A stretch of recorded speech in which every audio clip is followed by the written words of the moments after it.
আমলের জন্য আল্লাহ রাব্বুল আলামিন আমাদেরকে একটা মৌসুম দান করেছেন, আমাদেরকে একটা সিজন দান করেছেন। ব্যবসায়ীরা যেমন তাদের কামাইয়ের জন্য একটা মৌসুম থাকে, এক এক দেশের ব্যবসায়ীদের এক একটা সিজন থাকে, অনুরূপভাবে মুমিন বান্দার কামাইয়ের জন্য, আমলের জন্য আল্লাহ রাব্বুল আলামিন একটা সিজন দান করেছেন, যেখানে বান্দার আমলের সওয়াব এই পরিমাণ বৃদ্ধি পায় যে বান্দা এটা কল্পনাও করতে পারবে না। শুধুমাত্র যদি সে হিসাব করে, রুটিন করে সময়টাকে কাজে লাগায়, তাহলে সে বুঝতে পারবে সে কি লাভ করল।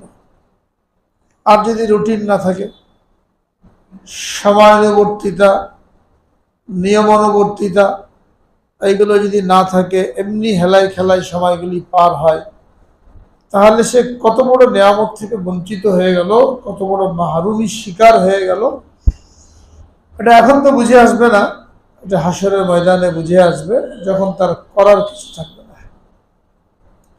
সেই সিজনটা হলো রমজান মাস, যে রমজান মাস পাওয়ার জন্য রাসূল আকরাম সাল্লাল্লাহু আলাইহি ওয়াসাল্লাম 2 মাস আগে থেকে দোয়া করতেন, আল্লাহুম্মা বারিক লানা ফি রজব ওয়া শাবান ওয়া বাল্লিগনা রমাদান।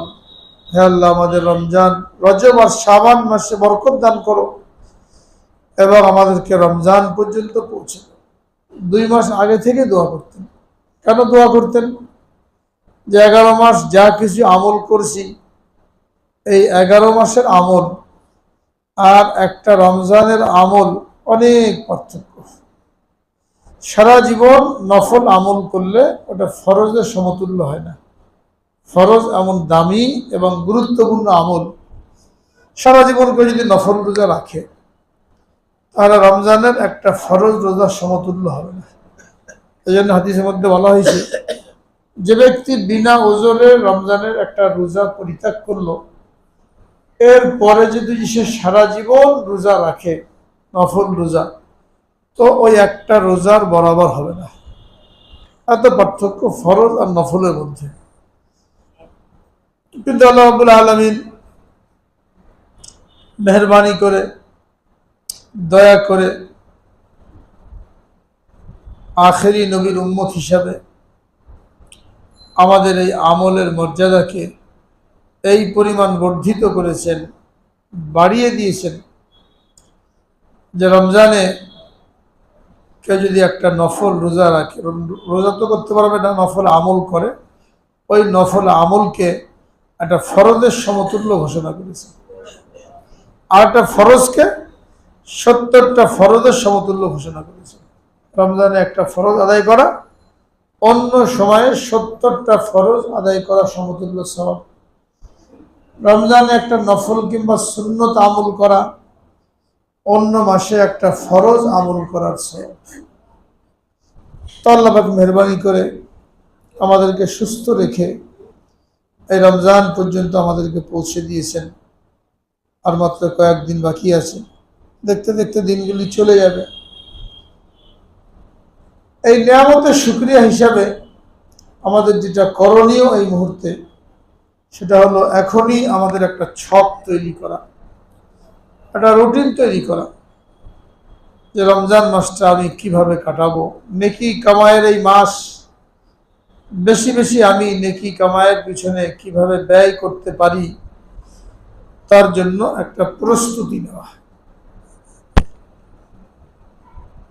বাইহাকি শরীফের হাদিসের মধ্যে একটা হাদিস পাওয়া যায়, যেখানে স্বয়ং রাসূল আকরাম সাল্লাল্লাহু আলাইহি ওয়াসাল্লাম রমজান মাস আসার আগে সাহাবায়ে কেরামকে একত্রিত করে রমজান মাসটা কিভাবে কাটাতে হবে, কিভাবে রোজা রাখতে হবে, কিভাবে আমল করতে হবে, সবর করতে হবে, এই পুরা নকশা তাদেরকে জানিয়ে দিয়েছে।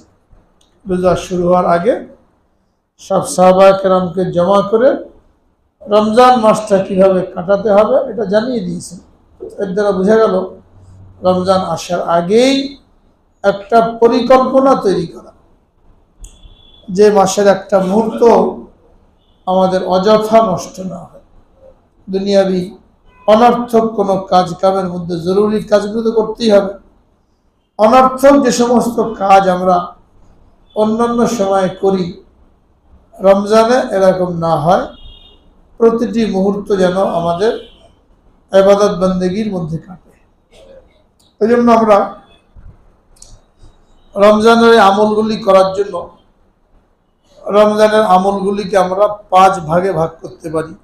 যে 5 ভাবে যদি আমরা রমজান মাসটাকে কাটাই, তাহলে আশা করা যায় রমজানের সময়গুলি আমাদের কাজে লাগবে এবং আল্লাহ রাব্বুল আলামিন যে সুযোগ আমাদেরকে দিয়েছেন এটাকে আমরা কাজে লাগাতে পারলাম। মূলত আল্লাহ রাব্বুল আলামিন রমজান মাস দিয়েছে এই জন্যই যে বিগত 11 মাসে বান্দার আমলের মধ্যে যে ত্রুটি হয়ে গেল, যেভাবে আমলগুলি করা দরকার ছিল ওই আমলগুলি করতে না পারার কারণে সে যে মর্যাদার দিক দিয়ে পিছনে পড়ে গেল, যেন সে তার এই ত্রুটি কাটিয়ে উঠতে পারে, তার আমলের যে ক্ষতি হয়ে গেল এই ক্ষতিপূরণ সে করে নিতে পারে, এই জন্য রমজান দিয়েছেন। সুতরাং অন্যান্য মাসের মতন এই মাসেও যেন আমাদের আমলগুলো ত্রুটিপূর্ণ না হয়, ত্রুটিযুক্ত না হয়, এর জন্য চেষ্টা করা। তো যদি আমরা 5 ভাবে 5টা আমল দ্বারা আমাদের এই রমজানের সময়গুলোকে কাটাতে পারি, তাহলে আশা করা যায় কিছুটা হলেও অন্য মাসের তুলনায় আমাদের আমলের পরিমাণটা বেশি হবে। তার মধ্যে 1 নম্বর হলো নামাজের এহতেমাম করা, ফরজ এবং নফল। অন্যান্য মাসে আমরা ফরজ নামাজ জামাতের সাথে খুব কমই পড়ি, একা একাই পড়ে নিই, অনেকে কাজা করে ফেলি। এই মাসের জন্য আমাদের পাক্কা ইরাদা করা, পুরুষ যারা, যে 5 ওয়াক্ত নামাজের 5 ওয়াক্তই আমরা জামাতের সাথে আদায় করার জন্য চেষ্টা করি। কোনো অবস্থাতে একা একই না পড়ি, কাজা তো হবেই না, কাজা করা কোনো শ্রুতি না আসে, বরং একা একই পড়বো না, বরং জামাতের সাথে আদায় করার জন্য চেষ্টা করব। প্রত্যেকটা আমল কি পরিমাণ বৃদ্ধি পাচ্ছে। অন্য সময়ে জামাতের সাথে নামাজ পড়লে 27 গুণ সওয়াব বেশি, কোনো বর্ণনায় পাওয়া যায় 25 গুণ সওয়াব বেশি। রমজানে এসে এটারও 70 গুণ বৃদ্ধি পাবে। এখন আদায় করলে 27 গুণ, রমজানে এই 27 গুণ আরো 70 গুণ বৃদ্ধি পাবে। আমরা হিসাব করে বের করতে পারবো না যে কি পরিমাণ নেকি আল্লাহ রাব্বুল আলামিন আমাদেরকে দান করবে। ফরজ নামাজ জামাতের সাথে আদায় করা, নফল নামাজের এহতেমাম করা অন্য মাসের তুলনায়। অন্য সময় আমরা ফরজের পরে 2 রাকাত সুন্নত পড়েই মসজিদ থেকে বের হয়ে যাই, বা একা একা পড়লেও 2 রাকাতের বেশি পড়তে চাই না। কিন্তু এই মাসে যদি আমরা প্রতি ওয়াক্তে 2-4 রাকাত করে বেশি পড়ি, তাহলে দেখা যাবে সারা দিন রাতে আমাদের 40-50 ওয়াক্ত নফল নামাজ পড়া হয়ে যাচ্ছে, কোনো কষ্ট ছাড়া, অতিরিক্ত কোনো সময় ব্যয় করা ছাড়া। আর ইচ্ছা করলেই, ইচ্ছাটাকে কাজে লাগালেই আমরা 40-50 রাকাত অতিরিক্ত নফল নামাজ দৈনিক করতে পারি, যেটা আমাদের অন্য সময় হয় না। সেটা কিভাবে? ফজরের নামাজের টাইম যখন হয়ে যায়, সূরা সাদেক হয়ে গেলে, তখন যেমন সেহরি খাওয়া বন্ধ, ফজরের 2 রাকাত সুন্নত ছাড়া অন্য নামাজ পড়াও বন্ধ, অন্য কোনো নামাজ পড়া যায় না। যখন ফরজ পড়ে ফেললাম, ফরজ পড়ার পরে আর অন্য কোনো নামাজ পড়াই যাবে না বেলা ওঠা পর্যন্ত। বেলা ওঠার 15 মিনিট পরে নামাজের টাইম শুরু হয়। তো বেলা ওঠার 15 মিনিট পরে আমরা যদি ইশরাকের নামাজ পড়ি, 4 রাকাত ইশরাকের নামাজ, এরপরে ঘুমালাম। আর কেউ যদি ঘুমিয়ে পড়ে ফজরের নামাজ পড়ে, তাহলে যখন ঘুম ভাঙলো অফিসে যাওয়ার জন্য, বাজারে যাওয়ার জন্য, বা অন্য কোনো কাজের জন্য, ওই সময় আর ইশরাকের টাইম থাকবে না, তখন চাষতের টাইম হয়ে যায়। ইশরাকের টাইম 40-45 মিনিট, সূর্য একেবারে গরম হওয়া পর্যন্ত থাকে। এশরাকের নামাজের ফজিলত কি? প্রথম 2 রাকাতে একটা হজের সওয়াব, পরের 2 রাকাতে একটা উমরার সওয়াব তার আমল নামায় লেখা হয়। তো রমজান আমরা ঘুমিয়ে পড়ি, ঘুমানোর কারণে এশরাক থেকে বঞ্চিত হয়ে যায়। এশরাক থেকে বঞ্চিত হয়ে কেউ যদি হিম্মত করে জেগে থাকতে পারে, কোরআন পাকের তেলাওয়াত করতে থাকলো, বেলা ওঠার 15 মিনিট পরে 4 রাকাত এশরাক পড়ে পরে ঘুমালো, তাহলে 4 রাকাত নফল নামাজও হয়ে গেল, আবার হজ আর উমরার সওয়াব তার আমল নামে লেখা হয়ে গেল। এটা যদি হিম্মত করতে না পারি, তাহলে যখন ঘুম থেকে উঠলাম, এখন কাজে যাব, অফিসে যাব, দোকানে যাব, তো 4 রাকাত চাশতের নামাজ পড়ে আমরা বের হই। চাশতের নামাজের ফজিলত 4 রাকাত থেকে 12 রাকাত পর্যন্ত চাশতের নামাজ পড়া যায়। যে ব্যক্তি নিয়মিত চাশতের নামাজের হেতেমাম করে, আল্লাহ রাব্বুল আলামিন তার রিজিকের জিম্মাদারি নিয়ে নিয়েছে। যদি কেউ আমল করে সে দেখতে পাবে সচ্ছলতা, রিজিকের মধ্যে প্রশস্ততা কাকে বলে, এটা আল্লাহ রাব্বুল আলামিন চাশতের নামাজের মধ্যে রেখে দিয়েছে। এহতেমামের সাথে 4 রাকাত থেকে 12 রাকাত আমরা চাশতের নামাজের হেতেমাম করলাম যতটুকু সম্ভব। এরপরে যারা বাইরে কাজ কামে, তারা তো কাজ কামে চলে গেলাম, আর নামাজের সময় হবে না। জোহরের টাইমে একটু আগে আগে মসজিদে চলে আসি, 4 রাকাত সুন্নতের মুআক্কাদা পড়তেই হবে। এরপরে যদি সময় থাকে আরও 2-4 রাকাত পড়লাম, প্রথম ঢুকেই 2 রাকাত তাহিয়াতুল ওযু পড়ি, এরপর 2 রাকাত তাহিয়াতুল মসজিদ পড়ি, 2 রাকাত সালাতুল হাজত পড়ি, এরপরে 4 রাকাত সুন্নত পড়ি। যদি আগে কোনোভাবে টাইম না পাওয়া যায়, তো ফরজ নামাজের পরে 2 রাকাত সুন্নত তো পড়তেই হবে। এই 2 রাকাত সুন্নত পড়ে বের না হয়ে আরও 2 রাকাত করে 4 রাকাত নফল পড়ি। 1 রাকাত নফল একটা ফরজের বরাবর, এটা মনে রাখতে হবে যে 1 রাকাত নফল মানেই একটা ফরজ। অন্য মাসে দৈনিক 17 রাকাত ফরজ, এর বেশি আদায় করার কোনো সুরত নেই। কিন্তু রমজানে আমি যত আদায় করব সবগুলোর বিনিময়ে ফরজের নেকি লেখা হবে। কত বড় সুযোগ! জোহরের নামাজের পরে লোকজন নামাজ পড়ছে, তেমন কোনো তাড়াহুড়া নাই। যদি 2 রাকাত সুন্নতের পরে আমি আরও 2 রাকাত পড়িনি, আরও 2 রাকাত পড়ি, কতটুকু সময় লাগবে? কিছু গায়ে লাগবে না, কষ্ট হবে না। আসরের সময় আজানের পরপরই মসজিদে চলে আসি। আসরের আগে 4 রাকাত সুন্নতে গায়রে মুআক্কাদা, এটা কিছু লোকে পড়ে, বেশিরভাগ লোকে পড়ে না, এটাও অনেক ফজিলত। তো কমপক্ষে রমজানে আমরা এই 4 রাকাতের হেতেমাম করি। আসরের আগে এসে গল্প গুজব না করে যদি 5 মিনিট সময় থাকে, এটা মনে রাখতে হবে যে 4 রাকাত নামাজ পড়ার জন্য কমপক্ষে 5 মিনিট সময় লাগে। অনেকে 2 মিনিট থাকতে নিয়ত করে, তো তাড়াহুড়া করে তার নামাজ হয় না। কমপক্ষে 5 মিনিট সময় থাকতে হবে 4 রাকাত নামাজ পড়ার জন্য। জোহরের টাইমও দেখা যায় অনেকে আসে, 2 মিনিট সময় আসে, এসে নিয়ত করে 4 রাকাত পড়ার জন্য। কি মনে করে যে পড়ে ফেলতে পারলেই বাঁচলাম, নামাজে পরে দৌড় দিতে পারবো, দেরি করতে হবে না। অথচ 2 মিনিটে যদি সে নামাজ পড়তে চায় 4 রাকাত, তো তার নামাজের মধ্যে মন, কখন একামত শুরু হবে, কখন জামাতে দাঁড়াবো, এদিকে মন থাকবে, নামাজের পড়া হবে না। এই জন্য কোনো অবস্থায় 2 মিনিট থাকলে, 3 মিনিট থাকলে এই জোহরের 4 রাকাতের সুন্নতের নিয়ত না করে পরে রাখা হয়েছে, অনুমতি দেওয়া আছে। কেউ যদি কোনো কারণে জোহরের 4 রাকাত আগে পড়তে না পারে, তাহলে সে পরে পড়লেও একই রকম নেকি পেয়ে যাবে। পরে মানে জোহরের ফরজে পরে 2 রাকাত সুন্নত আগে পড়ে নেবে, ওই 2 রাকাত সুন্নত পড়ে এরপরে 4 রাকাত সুন্নত পড়বে। তো আগে পড়লো যে নেকি হতো, পরেও একই নেকি পাওয়া যাবে। তবে এটা নিয়মিত না হয়, যেটাকে যেখানে রাখা হয়েছে ওখানেই রাখতে হবে। কখনো যদি ব্যস্ততার কারণে ছুটে যায়, তখন মাপ নাই, যে আগে তো পড়তে পারি নাই, এখন মাপ আর পড়া লাগবে না, মাপ নেই, ওটা পরে পড়তে হবে। তো 5 মিনিট সময় থাকলে, 4 মিনিট সময় থাকলে তখনই 4 রাকাত সুন্নতের নিয়ত করব। আসরের পরে আর কোনো নামাজ পড়া যায় না, এই জন্য 4 রাকাত আসরের আগেই পড়ে ফেলবো। 4 রাকাত আসরের নামাজ জামাতের সাথে পড়ার জন্য চেষ্টা করব। মাগরিবের টাইমে, মাগরিবের আগে কোনো নামাজ নাই, আজানের পরে ইফতারির জন্য সময় দেওয়া হয়, লম্বা সময় জন্যই দেওয়া হয়, যেন ভালো করে খেয়ে ক্ষুধার কোনো চাহিদা না থাকে, খানার কোনো চাহিদা না থাকে, ভালো করে খেয়ে এরপরে নামাজে দাঁড়াতে পারে। তো যখন 15 মিনিট সময় দেওয়া হলো, আমরা ভালো করে ইফতারি খেলাম, এখন আমাদের জন্য একটা সুযোগকে কাজে লাগানো, সেটা হলো মাগরিবের নামাজের পরে 2 রাকাত সুন্নত 2 রাকাত সুন্নতের পরে 6 রাকাত আওয়াবিন অবশ্যই আমরা রমজানে আদায় করার জন্য চেষ্টা করি। আরো 6 রাকাত নামাজ বেড়ে গেল। খেয়ে তো আসলাম, এক্ষুনি 15 মিনিট ধরে খেলাম, আবার এমন কি ব্যস্ততা যে 2 রাকাত হতে না হতেই মসজিদ খালি।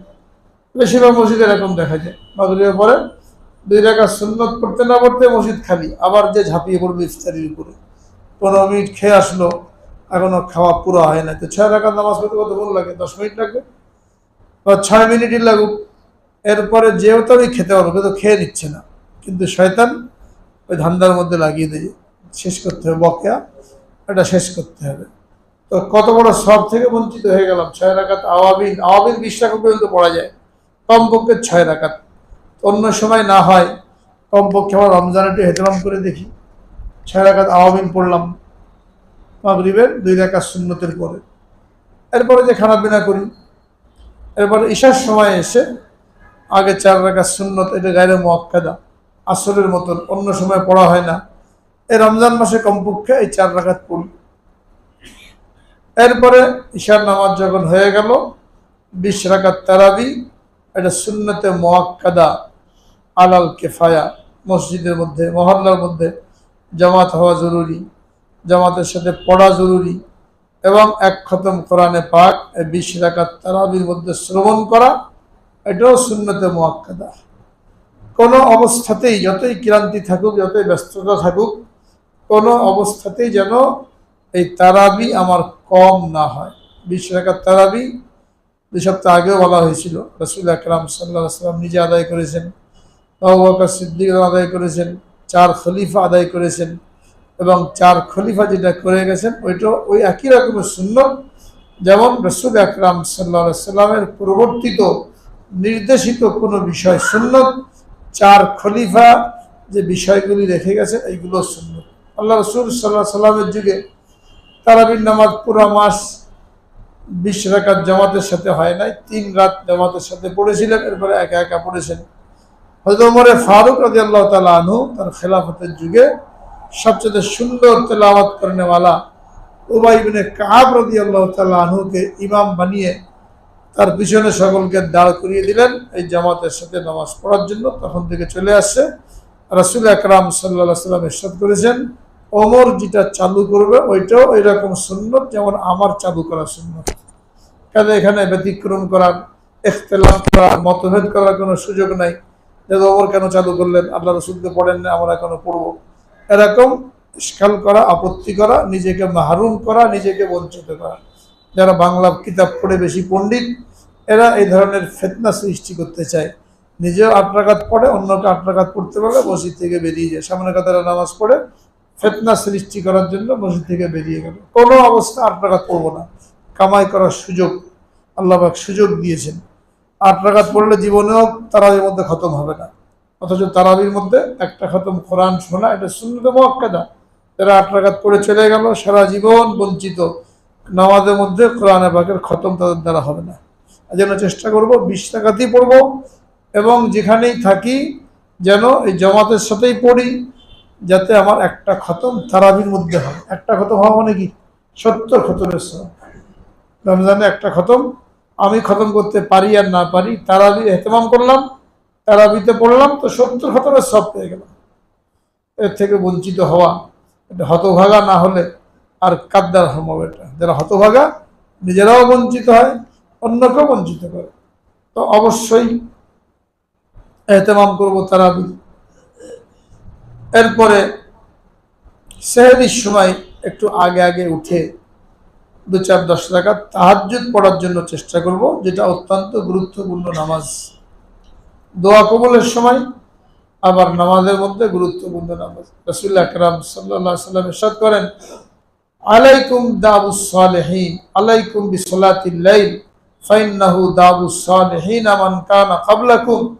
তোমরা তাহাজ্জুদের নামাজ, শেষ রাতের নামাজকে আঁকড়ে ধরো, কেননা তোমাদের আগে যত আল্লাহওয়ালা ছিলেন, বুজুর্গ ছিলেন, তাদের সকলের তরিকা ছিল তাহাজ্জুদের পাবন্দি করা। তাহাজ্জুদের পাবন্দি ছাড়া কেউ আল্লাহওয়ালা হতে পারে না, আল্লাহ পাকের নৈকট্য প্রাপ্ত হতে পারে না, আল্লাহর প্রিয় পাত্র হতে পারে না। অন্য সময় ঘুম ভাঙে না, রমজানে উঠাই লাগে সেহরি খাওয়ার জন্য, আধা ঘন্টা আগে না উঠে 1 ঘন্টা আগে উঠি, আধা ঘন্টা নামাজ পড়ি, দোয়া করি, আধা ঘন্টায় সেহরি খাই।